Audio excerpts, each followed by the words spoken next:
പൈസ അലി ഇബ്നു അബീ ത്വാലിബ് തങ്ങൾക്ക് അറിയാം, 14 ദിവസം പട്ടിണി കിടന്നപ്പോൾ ലാസ്റ്റ് അലി തങ്ങളോട് ഫാത്തിമ ബി പറഞ്ഞു, യാ അലി, അലി ഇബ്നു അബീ ത്വാലിബ് തങ്ങളെ പള്ളേ പൈസ എന്തെങ്കിലും പോയി അങ്ങാടി പോയി വാങ്ങിക്കൊണ്ടിരി പറഞ്ഞു.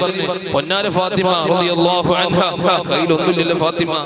ആ സമയത്ത് അല്ലാഹുവിന്റെ ഹബീബ് സല്ലല്ലാഹു അലൈഹി വസല്ലമ തങ്ങൾ തന്റെ മകളായ ഫാത്തിമ ബീവിയെ കെട്ടിച്ചു കൊടുത്ത സന്ദർഭത്തിൽ അലി തങ്ങൾക്ക് ഒരു അരക്കച്ച് കൊടുത്തിരുന്നു. ഫാത്തിമ ബീവിക്ക് സമ്മാനമായി ഒരു അരക്കച്ച. പെരയിലൊരു തുള്ളി തിന്നാനില്ല. ആ സമയത്ത് അരക്കച്ച കൊടുത്തു. നബി തങ്ങൾ കല്യാണം കഴിച്ചപ്പോ കൊടുത്ത അരക്കച്ച ഫാത്തിമ ബീവി കയ്യിൽ കൊടുത്തിട്ട് പറഞ്ഞു, ഇനി ഒന്നുമില്ലെങ്കിൽ ഈ അരക്കച്ചെങ്കിലും അങ്ങാടി കൊണ്ടുപോയി വിട്ടിട്ട് കിട്ടുന്ന കാശ് നിങ്ങൾ എന്തെങ്കിലും പെരയെ കൊണ്ടുവരും. അങ്ങനത്തെ വലിയ പൈസക്കാരനാ മഹാനായ സയ്യിദുൽ അലി ഇബ്നു അബീ ത്വാലിബ് റളിയല്ലാഹു അൻഹു. മഹാനായ അലി ഇബ്നു അബീ ത്വാലിബ് തങ്ങൾ ആ അരക്കച്ചയുമായി അങ്ങാടിയിൽ പോയി വിൽപ്പന നടത്തി. വെറും 6 ദിർഹം മാത്രമാണ് കിട്ടിയത്. 6 ദിർഹം. ആ 6 ദിർഹവുമായി അങ്ങാടിയിൽ പോയി സാധനം വാങ്ങാൻ നേരത്താണ് ഒരു സാധുവായ മനുഷ്യൻ വന്ന് കൈ നീട്ടി. ഞാൻ തിന്നിട്ട് കുറെ കാലമായി. അലി തങ്ങൾ ഒന്നും ആലോചിക്കാതെ ആ 6 ദിർഹം ഉടൻ കൊടുത്തു. പെരയില് പട്ടിണിയും മരപ്പട്ടിണിയാണ്. പടച്ചോനെ, എന്റെ വീട്ടിൽ എന്താ പനി ഫാത്തിമാനോട് പറയാ? സുബ്ഹാനല്ലാഹ്. ആകെ വിഷമിച്ചുകൊണ്ട് മഹാനായ അലി ഇബ്നു അബീ ത്വാലിബ് റളിയല്ലാഹു അൻഹു വീട്ടിലേക്ക് നടന്നു പോകുമ്പോൾ ആ വഴിയിലൂടെ ഒരു അപരിചിതനായ ഒരു മനുഷ്യൻ കടന്നു വരുന്നു. ആ മനുഷ്യന്റെ കയ്യിൽ ഒരു ഒട്ടകമുണ്ട്. ആ ഒട്ടകത്തിന്റെ മൂക്ക് കയറി പിടിച്ചുകൊണ്ട് ആ മനുഷ്യൻ അലി തങ്ങളോട് ചോദിക്കുന്നു, അലി തങ്ങളെ, ഈ ഒട്ടകത്തെ നിങ്ങൾ വാങ്ങോ? സുബ്ഹാനല്ലാഹ്. ഒരു ഉറുപ്പ്യ കൈകളില്ല. നീ വാങ്ങാൻ കൂടി നിന്നാൽ ആ സമയത്ത് മഹാനായ അലി തങ്ങൾ പറയുന്നു, അല്ലയോ മനുഷ്യ, കയ്യിൽ ഒരു നയാ പൈസ പോലും ഒരു അണ പോലും ഇല്ലല്ലോ. ആ സമയത്ത് പറയുന്നു, നിങ്ങൾക്ക് എന്നാണോ കാശ് കിട്ടുക അന്ന് തന്നാൽ മതി. എന്നാണോ കായ് കിട്ടുന്നത് അന്ന് തന്നാൽ മതി. ആയിക്കോട്ടെ. അങ്ങനെ 100 ദിർഹമിന് കച്ചവടം ഉറപ്പിച്ചു. ഒട്ടകം വാങ്ങി. അലി ഇബ്നു അബീ ത്വാലിബ് തങ്ങൾ ആ ഒട്ടകവും പിടിച്ച് നടന്നു പോകുമ്പോൾ മറ്റൊരു മനുഷ്യൻ ആ വഴിയിലൂടെ നടന്നു പോകുന്നു. യാ അലി, ഹൽ തബീഅ, നീ വിൽക്കുന്നുണ്ട് അലി തങ്ങളെ? ഈ ഒട്ടകത്തെ നിങ്ങൾ വിൽക്കുന്നുവോ? ആ സമയത്ത് മറുപടി പറയുന്നു, ആയിക്കോട്ടെ, ഞാൻ വിൽക്കാം. എത്ര രൂപയ്ക്ക്? 160 ദിർഹമിന്. 100 രൂപക്ക് വാങ്ങി 160 ദിർഹമിന് അങ്ങോട്ട് വിൽപ്പന നടത്തി. നിങ്ങൾ ആലോചിക്കുക, അള്ളാഹ് കൊടുത്താലോചിക്കുക. നിങ്ങൾ 6 കൊടുത്തപ്പോൾ 160 വേറെ കൊടുത്തു. അങ്ങനെ അലി ഇബ്നു അബീ ത്വാലിബ് വഴിയിലൂടെ നടന്നു പോകുമ്പോൾ ആദ്യത്തെ മനുഷ്യൻ വന്ന് ചോദിക്കുന്നു, അലി തങ്ങളെ, എവിടെ ഒട്ടകം? ഞാൻ വിൽപ്പന നടത്തി. നമ്മൾ തമ്മിൽ 100 രൂപയുടെ ഇടപാടുണ്ടല്ലോ, തീർത്താലോ? ആയിക്കോട്ടെ, തീർക്കാം. ആ 100 രൂപ കൊടുത്തു. ഇതൊക്കെ ഒറ്റ ദിവസം നടക്കുന്നത്. ഒറ്റ ദിവസം. അപ്പൊ എത്ര രൂപ ഇപ്പൊ കൈകള്? 100 രൂപ കൊടുത്ത ബാക്കി 60 ഉണ്ട്. മഹദിയായ ഫാത്തിമ ബീവി റളിയല്ലാഹു അൻഹയുടെ അരികിലേക്ക് മഹാനായ അലി ഇബ്നു അബീ ത്വാലിബ് തങ്ങൾ 60 ദിർഹവുമായി പോയിട്ട് ഫാത്തിമ ബീവി റളിയല്ലാഹു അൻഹയുടെ മുമ്പിലാണ് വെച്ച് കൊടുത്തു. ആ സമയത്ത് ഫാത്തിമ ബീവി റളിയല്ലാഹു അൻഹ ചോദിക്കുന്നു, അലി തങ്ങളെ, ഇത് എവിടുന്നാ കിട്ടിയത്? ഇത്രയൊന്നും കിട്ടൂലല്ലോ. സംഭവം വിശദീകരിച്ചു കൊടുത്തു. ആ സമയത്ത് ഫാത്തിമ ബീവി പറയുന്നു റളിയല്ലാഹു അൻഹ, നമ്മുടെ ബാപ്പാന്റെ അരികിലേക്ക് പോയി വിഷയം എന്ന് പറയല്ലേ. ആയിക്കോട്ടെ ഫാത്തിമ, പോകുക. രണ്ടുപേരും റസൂലുള്ളാഹി സ്വല്ലല്ലാഹു അലൈഹി വസല്ലമ തങ്ങളുടെ അരികിലേക്ക് പോയി പറയുന്നു, യാ റസൂലല്ലാഹ്, ഇങ്ങനെ സംഭവം ഉണ്ടായിട്ടുണ്ട് നബിയെ. ഫതബസ്സമ റസൂലുള്ളാഹി സ്വല്ലല്ലാഹു അലൈഹി വസല്ലം. ആ സമയത്ത് നബി തങ്ങൾ പുഞ്ചിരിക്കുന്നു.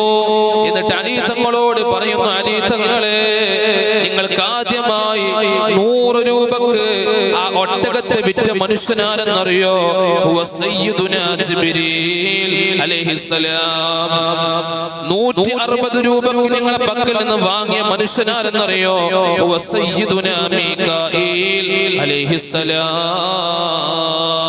എന്നിട്ട് പറയുന്ന അലി തങ്ങളെ, വലക ഇംറഅത്തുൻ, നിങ്ങൾക്കൊരു പെണ്ണുങ്ങളില്ലേ? അതായത് എന്റെ മകളായ ഫാത്തിമ ബീവി, ഹിയ സയ്യിദത്തു നിസാഇ അഹ്ലിൽ ജന്ന. എന്റെ പൊന്നാര മോള് ഫാത്തിമയുണ്ടല്ലോ, നിങ്ങളെ ഭാര്യയായ ഫാത്തിമ, അവൾ നാളെ സ്വർഗ്ഗത്തിലെ സ്ത്രീകളുടെ നേതാവാണെന്ന് മഹാനായ ഹബീബുനാ റസൂലുള്ളാഹി സ്വല്ലല്ലാഹു അലൈഹി വസല്ലം.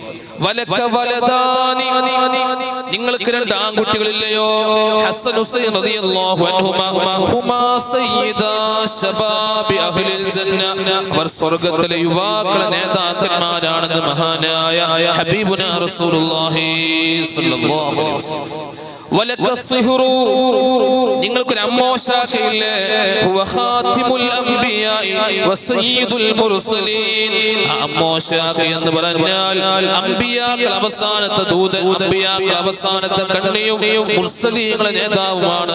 അഫ്ളലുൽ ബശരി വൽ ഖൽഖി, സൃഷ്ടികളുടെ കൂട്ടത്തിൽ വെച്ച് ഏറ്റവും ഉന്നതനാണ്, അത് ഞാനാണെന്ന് മഹാനായ ഹബീബുനാ റസൂലുള്ളാഹി സ്വല്ലല്ലാഹു അലൈഹി വസല്ലം. പിന്നെ അലി തങ്ങളുടെ കഥ പറയേണ്ട ആവശ്യമില്ല, പിന്നെ അലി തങ്ങളുടെ കഥ പറയേണ്ട ആവശ്യമുണ്ടോ? അന മദീനത്തുൽ ഇൽമി വ അലിയും ബാബുഹാ, അന മദീനത്തുൽ ഇൽമി വ അലിയും ബാബുഹാ. ഞാനാണ് ഇൽമെന്ന പട്ടണം, ഞാനാകുന്ന ഇൽമെന്ന പട്ടണത്തിലേക്ക് കടക്കാൻ ഒരു വാതിൽ വേണ്ടേ, അതെന്റെ അലിയാണെന്ന് മഹാനായ ഹബീബുനാ റസൂലുള്ളാഹി സ്വല്ലല്ലാഹു അലൈഹി വസല്ലം. അനല്ലദീ സമ്മത്നി ഉമ്മി ഹൈദറാ കലൈസി ഗാബാത്തിൽ കരീഹിൽ മല്ലറാ.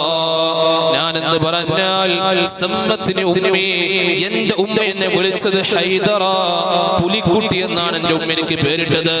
കലൈസി ഗാബാത്തിൽ കരീഹിൽ മല്ലറാ, വനത്തിന്റെ ഉള്ളിൽ ആരാരും പേടിച്ചു പോകുന്ന സിംഹരാജാവുണ്ടല്ലോ, ആ സിംഹരാജാവാണ് ഞാനെന്ന് മഹാനായ സയ്യിദുനാ അലി ഇബ്നു അബീ ത്വാലിബ് റളിയല്ലാഹു തആല അൻഹു.